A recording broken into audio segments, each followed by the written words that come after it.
Was the Quran preserved? Hi, I'm Abdullah Samir. I'm going to be sharing a clip of a discussion with my friend Abdullah Gondal where we discussed this very question. إِنَّا نَحْنُ نَزَّلْنَا الذِّكْرَ وَإِنَّا لَهُ لَحَافِظُونَ. Indeed, it is we who sent down the message, and indeed we will be its guardian.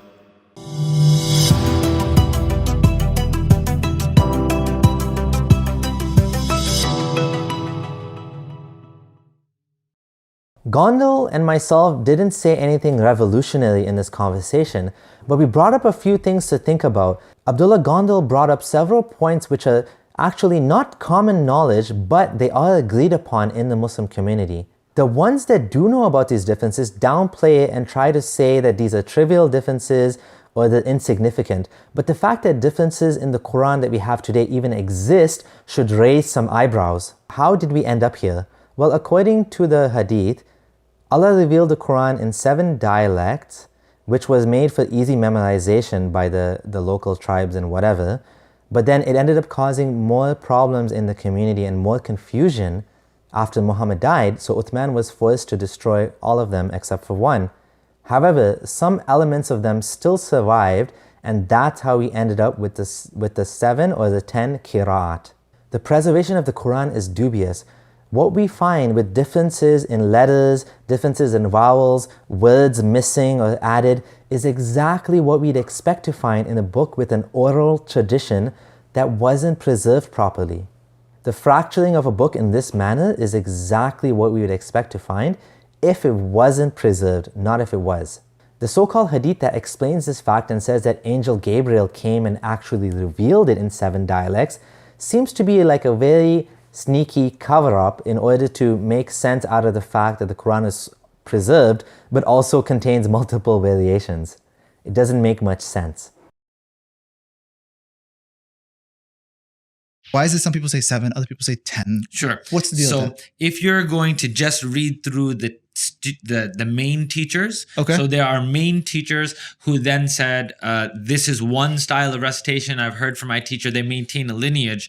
You can take 7 main teachers at the top. Some of those teachers then had students of theirs who offshot and became their own recitation. So it's like students who became their own brands. Became their own brand, but everyone knows where did their brand come from. Okay. To go from 7 to 10 is the 7 main, and then a few teachers had, Nafi had 2 students, and then there are other teachers who had 2. I don't want to throw names just yet. Okay. It makes things more complicated. And so let's go back to the concept that the Quran is allowed to be pronounced. So it was revealed Maliki Yawmiddin, then transmitted to down south in Texas. So we're saying in contrast to the Arabian world.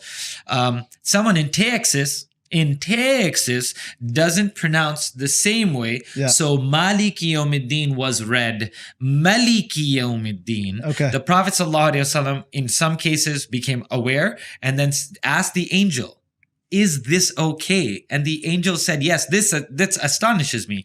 So the angel said, yes, Maliki Yawmiddin is okay. And here then opened up the chains or the dialects. Now, all the following screenshots I have, they are all taken from QuranFlash.com. It's a Muslim site, and they have all these different mushafs.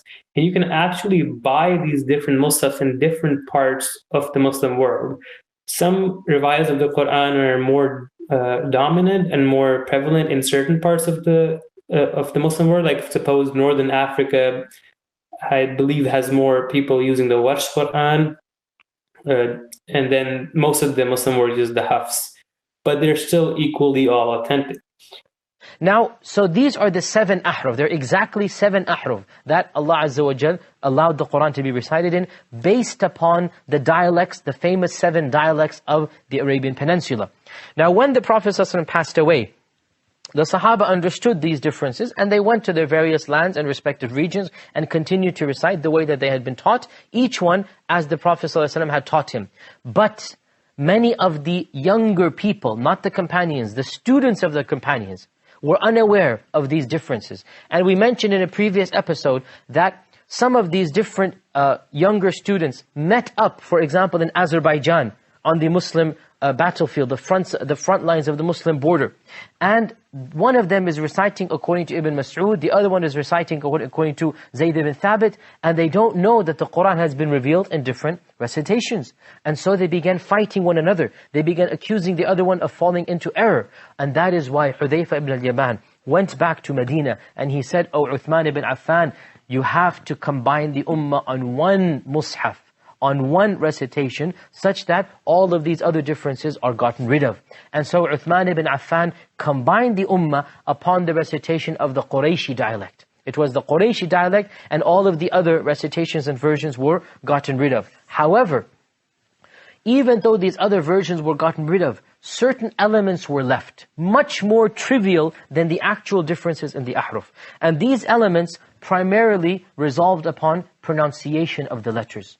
Why? Because Uthman ibn Affan preserved the writing of the Qurayshi dialect. And so all of the synonyms that were used, that were in other dialects, were gotten away with. But still, the writing can be read in different ways. If I send you a letter and you are in a certain part of the world, you will read the English in a certain way. And if I send it in another part of the world, the people in that region will read it in a different way. And this is all a part of the English language. And it is something that every language has. And so the people would recite certain words. It's the same word, but they would recite it in different pronunciations. Sometimes there will be differences in harakat as well. And these differences were based upon how the Prophet ﷺ taught the various tribes. And these differences began to be recorded by later scholars. And these differences were then ascribed to the people who became famous for them. So these differences were named after specific people. And these people were the ones who became famous for their particular recitation. Until finally, the codification of these recitations occurred, and this was done in the 2nd and 3rd century of the Hijrah, and these recitations are known in Arabic as the Qiraat. The Qiraat are not the same as the 7 ahruf. I'll give you a very simple analogy here, which will help you understand what the difference is between the ahruf and the Qiraat. The ahruf are what Allah Azza wa Jal revealed divinely. If you jumble up all the ahruf together, and then you spread them and let every person recite according to one of these recitations, according to some mixture of these recitations, these become the qira'at. And the qira'at are named after specific people who specialized in them. Exactly, and the variants we see do reflect that what you would expect from humans. If a book was preserved by humans, this is what you would expect. And if it was from God, then what's the point in having so many different ones? And it's making it so hard to believe that it was actually preserved, because it seems more objectively likely that it was not from God and it was mostly work of man and work of fallible humans, and hence we see the variance. So if you start from the top left, if you notice that in one of the Qur'ans, I believe it's Hafs and Warsh here, it says فَإِنَّ اللَّهَ هُوَ الْغَنِيُّ الْحَمِيدُ. But in the other version, the word huwa is missing. It's just فَإِنَّ اللَّهَ غَنِيُّ الْحَمِيدُ. If we go underneath that, there's a slight variation, and that's what I want to point out here is, you notice that the words are written the same, but due to the lack of diacritical marks in the early manuscripts, you're observing this variation where يقتلون and يقاتلون get mixed up because there weren't no dots. Now the variation is, one meaning would be they fought, and the other meaning is they got killed. Wow. So this is a perfect example of how lack of dots has ended up with 2 Qurans. Yeah. Different meanings. Now, again, why would God use a language like this? That needs, like, this doesn't even make sense. Like, you know what I mean? Like, again, we're left with problems with the official story. But anyways, continue, Sai. So if you look at the top right now, in one Quran we see wa kutubihi, and then the other one we see wa kitabihi. And this is a difference in singular and plural. One place it says a book, and the other place it says the books. Then again, if you see the one below it, it's wama amilathu, and the other one says wama amilat. There's an extra ha, which the meaning slightly changes, that their hands sent forth and the hands sent forth.